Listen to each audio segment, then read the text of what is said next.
And wouldn't you know, I did not write down who read it. I don't know if I'm just like bloop, bloop, bloop. It just like didn't even faze me. Why would I write when I could listen to writers talk about their writing instead? It's a thing I do. Oh, me. And no. Yes. I appreciate that you guys have not completely lost your patience with me. Hi everybody, it's Audrey and welcome back to Chapter and Converse, and welcome to part 2 of what I read in May. So if you guys watched part 1, I totally misspoke. I actually read 11 books because I didn't read 11 books because of this, but I counted wrong because I forgot to write down one of the books in my own book. I'm gonna keep saying it's been a week, it's been a month, it's been a time. It just is. This is just how my life is now. I just keep messing stuff up left and right. So there are worse things I could have messed up in the grand scheme of things. So today we are going to talk about 6 books. If I'm doing my math right, I'm looking at the pile on the floor, I see 6, and that's what we're gonna do. So let's jump in. So I'm gonna start with the first book I actually read this month, and this is The Weekend Away by Sarah Alderson. So I wound up doing the audiobook of this, which was read by Helen Keeley. I wrote it down, I'm a little bit on my game. So this book I have had for a little bit. This has been made into a Netflix movie with Leighton Meester, which I'm excited to see when I get my Netflix back at some point. But this is the second Sarah Alderson book that I have read, and I really enjoy her as a writer. She does some very great female dynamics, dark messed up female friendships, and some mystery, and I really just enjoy her storytelling and her style. So in this book we have 2 best friends, Orla and Kate, and they are going on a trip to Lisbon. Every year for years, they have taken a trip together, a girls' trip, and they've fallen a little bit sort of off course with each other.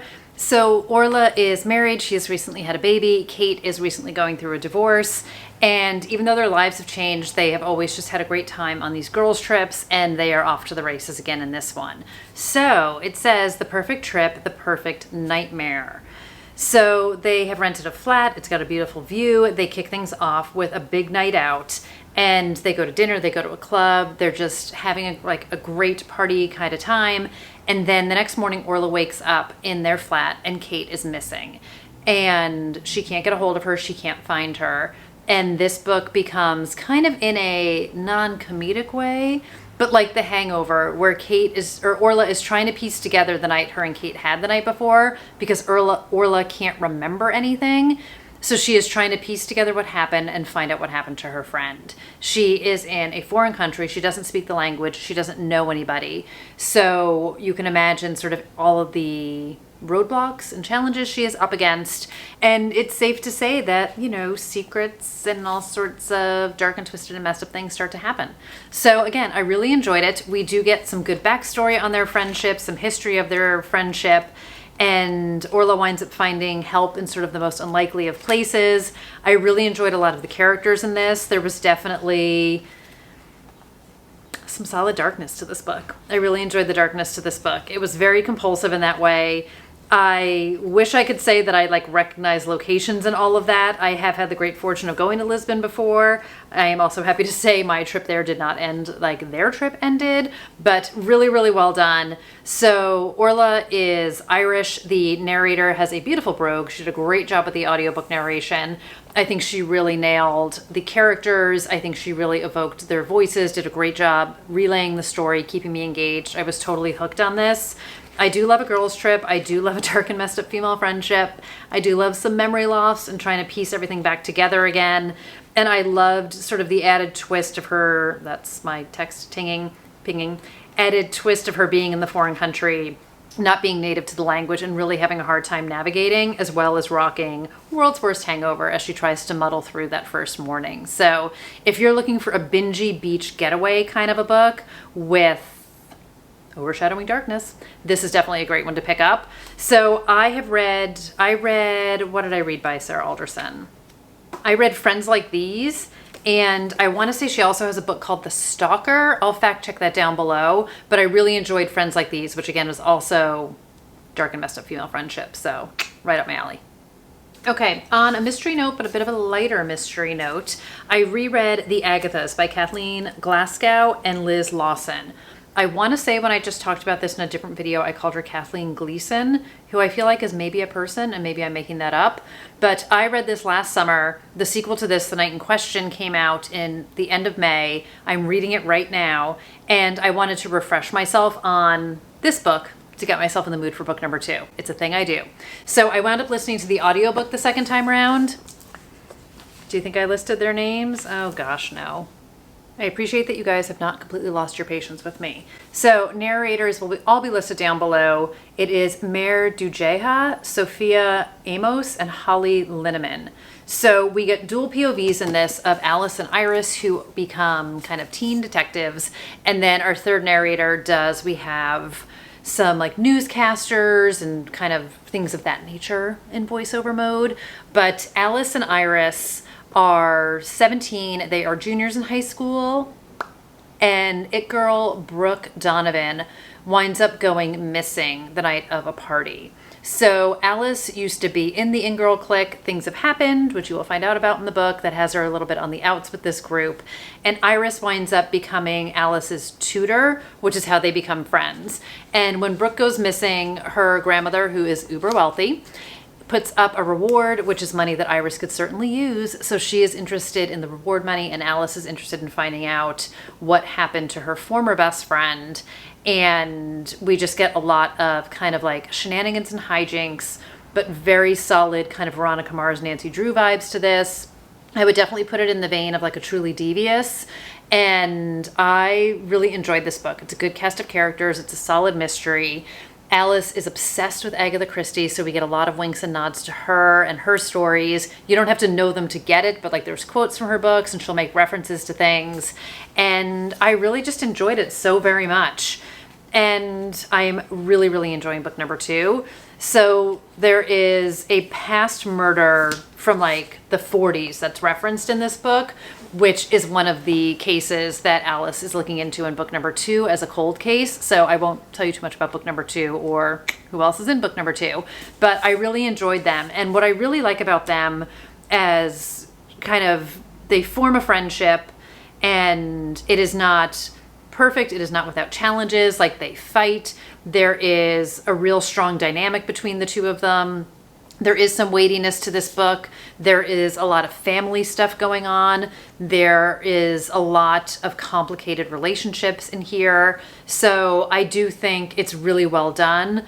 It also references Veronica Mars on the cover, which I should have referenced, but I feel like in that vein, but really well done, really entertaining, and I'm having a great time with book 2, but I really enjoyed revisiting book 1. I remembered the core story, but there were like little nuggets I didn't totally remember, but I did remember something that was like pivotal as a clue, and obviously I remembered who done it.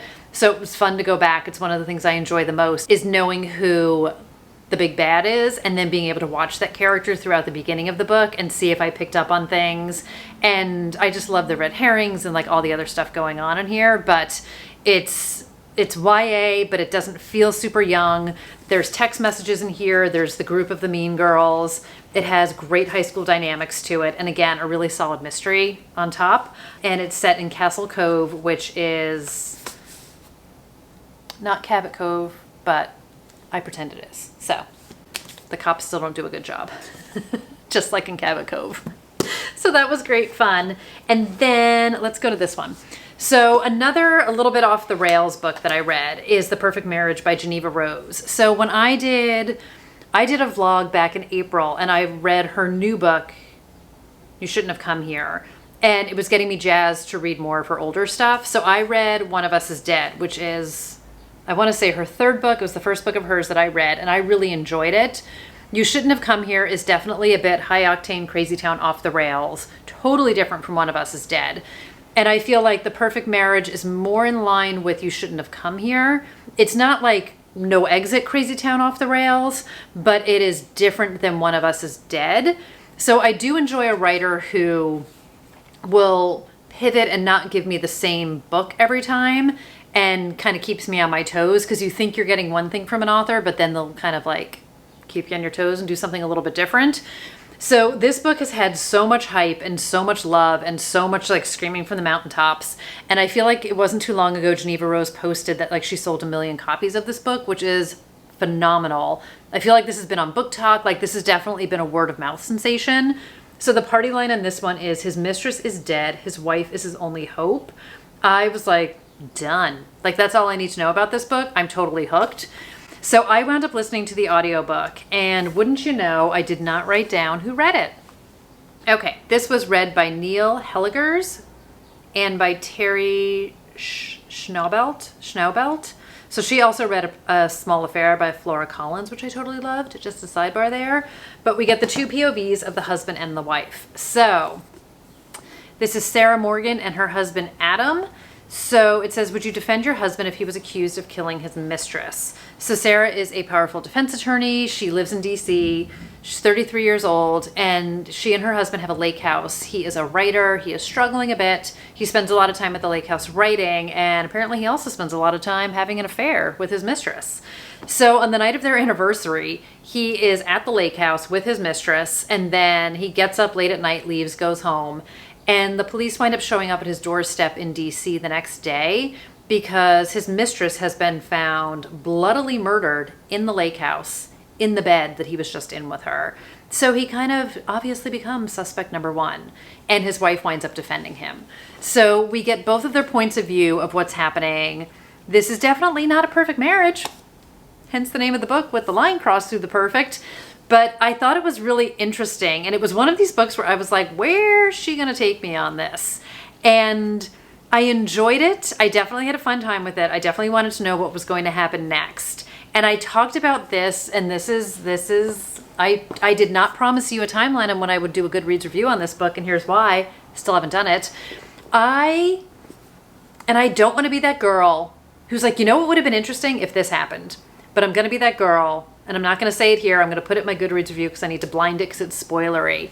But I think something could have happened that would have really made something in here interesting to me, which is not to say it wasn't interesting as is. I enjoyed it, but then in retrospect, I'm like, you know what would have been really cool? This. And when I was doing part one of this video, I talked to you guys about The Only One Left by Riley Sager. And while I was reading it, I was like, you know what would be cool if this happened? And then it happened. And I was like, so cool. I never get that kind of stuff right. Stuff never happens the way I think it's going to. So I really feel like there was a potential for something. But it's also something I've seen done in other books. So super cryptic and vague. But I think if you're a fan of Geneva Rose, I think you will enjoy this. I think if you were maybe not a fan of one of her other books, I would not write her off as an author because I do think she does different things with each book. This was her debut. I still want to read The Girl She Was, which is her second book. And every time I say it, I say the name of it wrong. I think it's The Girl She Was. The Girl I Was. I get it wrong every time. So that's next on my list. That is her fourth and final book that I have not read yet. But in this one, it's just we have a small town where the lake house is. You have the police investigating. You have characters making choices, as characters are wont to do. And it's really just kind of a fun, crazy time. So it's different crazy than the Alex Finley book Crazy. But it's like wild and crazy in a lot of ways. And I love how she just like leaned totally into a lot of stuff in here. But go Sarah, go Adam, you do you, you guys, you do you. So we get a lot of Sarah in her office. We get a lot of the conflict between her and the other attorneys. There's a lot more to this than just their marriage and the affair. So definitely a fun time, and I would recommend it. So I did have fun with it. I definitely had fun with it. And I mean, would you defend your husband if he was accused of killing his mistress? Talk about stand by your man, you guys, right? I don't know. I feel like it also like churns a lot of questions. It did for me. It did for me. Okay, the next book I want to talk about is Meet Me at the Lake by Carley Fortune. So I had the Libro FM advanced listener copy of this book, so I wound up listening to it and then buying it. So this was read by AJ Bridel, and I very much enjoyed this book, you guys. So I did talk about this a bit also in the vlog I did a few vlogs ago. And I was a huge fan of her debut novel, Every Summer After, and I was really intrigued to see what she did next. So this book, when I had originally read the premise of it, it reminded me of Before Sunrise, the movie with Ethan Hawke and Julie Delpy. And there is an element to this that is like that but I was very wrong in sort of making that connection, only in the sense, or here's where I was right in it. So Fern and Will meet one day in Toronto. She has just graduated from college. She is working in a coffee shop there, and she has a week left in Toronto, and then she's packing up and going home. Her family, her mom runs a kind of lakeside, think Dirty Dancing type of a summer getaway, and Fern is going to be returning there to work there. And she's worked there every summer, and her mom is looking forward to the day when she takes it over. And Fern is a little apprehensive about doing it. So she has her last week in Toronto. She shows up at work, and her boss is like, hey, we're closed today because this dude is painting a mural on the wall, and I need you to like hang out with him and make sure he doesn't like do anything, and just basically babysit him. And Will is the guy. So they wind up spending, he paints the mural, they get on real well. They wind up spending an unforgettable day together, a night in Toronto. Will is leaving the next day, and they just get this 24 hours together, which is the before sunrise element of it. So that past timeline is interspersed with the present timeline. So what we know at the beginning of the book is that they have met in the past, and they made a pact to meet 1 year later at the lake. Meet me at the lake. And Fern showed up, but Will didn't. And she's kind of never gotten over it. And sure enough, she's at the front desk at the lake, checking in a new guest, and it's Will. And he is there for a reason, and he has an offer for her. And we get to see their dynamic in the present, interwoven with their dynamic in the past. And I really enjoyed this. So this book has a lot of weightiness to it. When the book opens, we also know that Fern's mom has died unexpectedly in a car accident. She is still reeling from the loss of her mom. And there's a lot of heaviness and loss and grief and pain that she is feeling. And then we also get diary entries from her mom interwoven as well into this. There's like a lot happening, and I'm making it sound like it's not well organized, but it's very well organized in the book. And we just get a lot of emotion. There is some levity to it. There's a lot of Dirty Dancing references to this, which is fun. Another complication, of course, is Fern's ex-boyfriend also works at the lake, and you just get a lot of interesting dynamics between what's happening between everyone. So there was definitely some steam to this, which I enjoyed. Not overly, but appropriately, I feel like. Emily Henry level, I would say, if you're more familiar with her, or Ashley Winstead level, coming next. And I really enjoyed the dynamic between the two of them. And when I was reading this book, I originally had feelings about something where I was like, oh, I wish like things were revealed sooner, or there was more discussion about things. But there is a really beautiful and powerful author's note at the end of this, where she talks not just about her writing process, but also, and I'm not going to tell you what the reveals are, but she talks about what some of the reveals are, and a lot of it gleaned from her personal experience and why she wrote it the way she did. And her experience is not my experience. So it was really, I found powerful in her explanation of why she talked about things the way she talked about things, and her inclusion of things in this book. So I highly recommend reading the afterword after you read the book. And I just thought it was really well done. I enjoy her writing. I enjoy her characters. It's just such a perfect summer read. I know some people with Every Summer After were not the hugest fans of the fact that the past timeline, they were younger. So they met like when they were 13, and it's through the beginning of college. So some people didn't like the teen romance, thought that like that timeline felt YA. For me, it all worked very organically. But in this one, like I said, they're both 22 when they meet. They both just graduated from college. So that's the past timeline. And then we pick up 10 years later with them. So this is definitely more in an adult category. So if that was something that maybe didn't work for you in the first book, I would definitely give this one a chance. And again, I'm just a fan of hers. So there's just something, I don't know why I've been gravitating towards romance books lately, like more so, and I just kind of want more and more of them. And again, there's a weightiness to them, there's an emotion to them, there's a depth to them. So I really feel like it's bringing me through all of the feelings, but also very compulsively page turning, and I need to know what's going to happen next. So I was wholly invested in the story. I read it compulsively like I was reading a thriller. Up next, same thing here. And I just think there's such, I don't know if it's like magic to these stories. For whatever reason, they're really just hitting home with me right now, and I'm loving everything about them. So I totally loved this. I'm super excited about it. So after I read it, I wound up buying it. I want to say it hadn't come out yet physically when I was listening to it because I had the ALC, but as soon as I could get my hands on it, or maybe I just waited a few weeks. Anyway, it doesn't matter. I had to have it. So I have it. So excited about it. Loved it. And then very recently, yesterday, I want to say, I listened to a podcast with Ashley Winstead and Carley Fortune together, which was so freaking cool. I'll link it for you guys down below if you're interested in listening.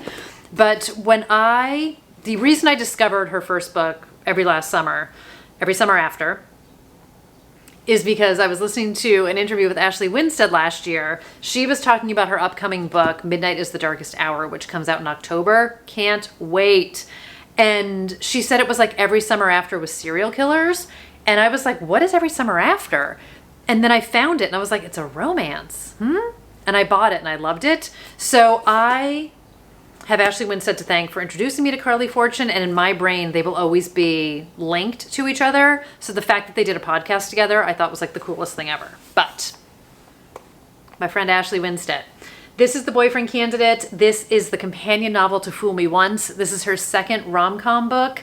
So if you read Fool Me Once, which was about Lee Stone, it was a second chance romance. We met her younger sister, Alexis, in that book. Boyfriend Candidate is about Alexis, and Alexis is in a fake dating situation that she has sort of accidentally gotten herself into. So where Lee is extroverted and outgoing and unapologetic and lives life like quick and fast and is driven, Alexis is introverted. She is an elementary school librarian. She is happy being behind the scenes. She is happy being heads down. She is nothing like her sister, even though she idolizes her sister, but they couldn't be more different from each other. So again, I say, if maybe Fool Me Once didn't work for you, I would not pass up on The Boyfriend Candidate, because it is still the same wit and humor of Ashley Winstead, but with very different characters and a very different story. And I was listening to so many interviews with her because of course I was. And she's very well aware of the fact that a lot of people didn't like Lee and a lot of people didn't connect with her. So this is sort of like the anti-Lee in a lot of ways, but Lee does show up in this book, but Alexis is our main character. So in this book, when it opens, Alexis has recently been broken up with, and she was told that she was too meek in bed, and that's why she winds up getting dumped. So she has decided she is going to change her life and take steps to changing things for the better. And her first step is that she is going to embark on her first one-night stand. So she tells no one, but she gets all dressed up. She goes to a hotel bar looking to meet a guy. She fends off somebody who's not so great. And she winds up meeting this guy, Logan, who is also at the bar having a cocktail. He is a cowboy with a British accent. And they wind up talking the night away until the bar closes. And then they wind up getting a hotel room. But a freak lightning storm literally sets the hotel on fire, and they have to flee the hotel. And of course, when they're running out, her heel breaks and she twists her ankle and he scoops her up, and out of the hotel they go. And there's press there, and there's police there, and there's firemen there, and people start taking their pictures. And he very politely puts her down and runs away. So Alexis is left very confused, and she comes to find out that Logan is none other than Logan Arthur, who is the Democratic candidate who is running for governor against the incumbent. And him running out of a hotel with his shirt half unbuttoned with a beautiful woman isn't really great for his reputation. So they decide to fake date for the next 2 months until his election day, and just show everyone he's in this beautiful, healthy relationship and he's not the guy they thought he is. And shenanigans ensue, as they tend to do in a good rom-com.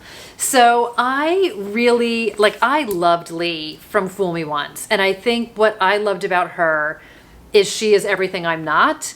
And I really just admired like her bravado in so many ways. I also absolutely loved Ben.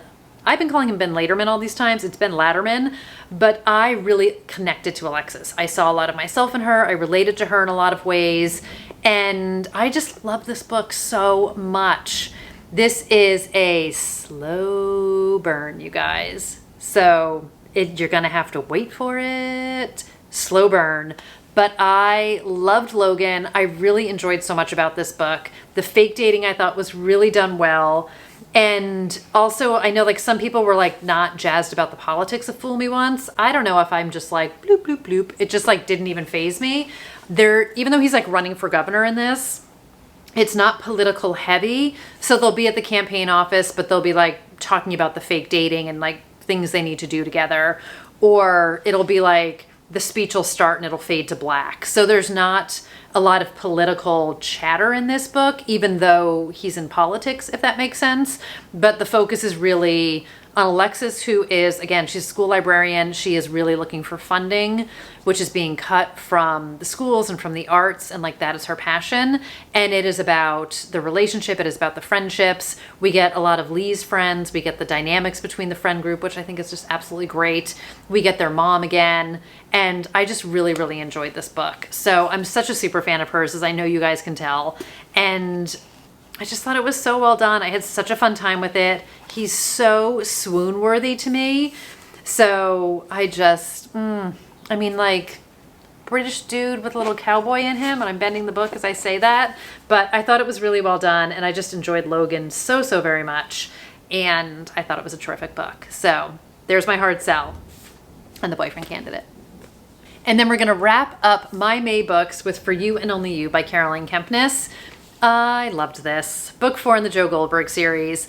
So I read You Love Me last month, April, and I was gearing up for this. I read You back in the day, then I read Hidden Bodies, then there was a big gap in between.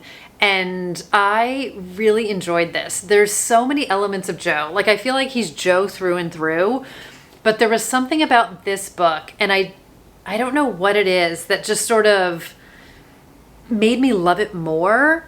And I can't quite put my finger on it. And I think part of it might be, so in this book, and I'm not going to spoil previous books, I'm just going to give you like very loosely, he is part of a writing program at Harvard, and we are in and around Boston. He is just in it with these people. The setting, absolutely just like everything for me. Put me in Boston, I'm completely happy.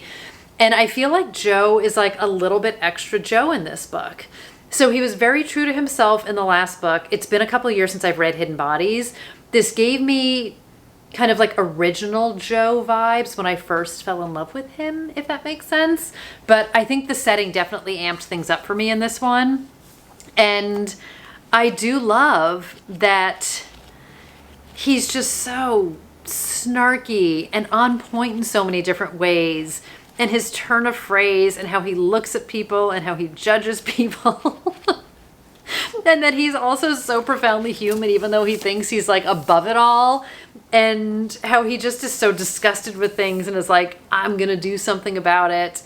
And I just love how he approaches like everyone and everything. And there's other people in this writing program with him, and the characters are so fun and they're just so ridiculous.